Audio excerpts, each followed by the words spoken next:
उम्र के अलग अलग पड़ाव में आदमी की अलग अलग एज के अकॉर्डिंग अलग अलग फीलिंग्स होती हैं, अलग अलग दौर आता है और अलग अलग दौर से गुजरता है। तो उसी विषय में 50 के पड़ाव के बाद में मनुष्य क्या महसूस करता है और क्या क्या पड़ाव आते हैं, मैं आपके सामने एक कविता के माध्यम से प्रस्तुत करना चाहता हूँ, जो मेरी हाल में ही रिलीज पुस्तक में भी दर्ज है। तो आगे मैं आपको कविता के माध्यम से उस दौर से लेकर के आगे ले जाना चाहता हूँ। तो माँ के आंचल की छाँव, माँ के आंचल की छाँव और दुलार की अब भी रहती है आस। माँ के आंचल की छाँव और दुलार की अब भी रहती है आस। क्या हुआ उम्र जो हो चुकी 50। पिता की डांट का खौफ, पिता की डांट का खौफ और नसीहत अब भी होती है खास। पिता की डांट का खौफ और नसीहत अब भी होती है खास। क्या हुआ उम्र जो हो चुकी 50।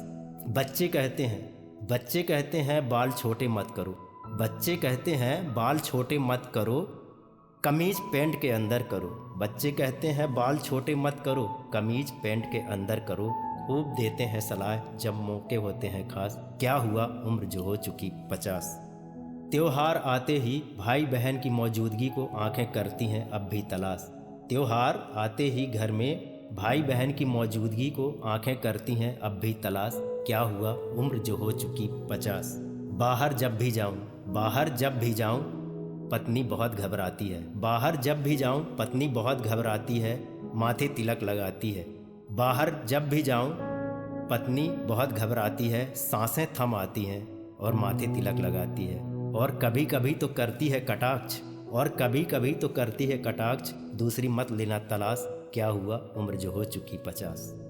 आधी शताब्दी और आधी उम्र गुजर गई। आधी शताब्दी और आधी उम्र गुजर गई, तब भी कुछ लोगों को तजुर्बे की बात लगती है बकवास। क्या हुआ उम्र जो हो चुकी 50। असली सुकून तो तब आता है जब बाल रंग कर निकलूं घूमने बाजार।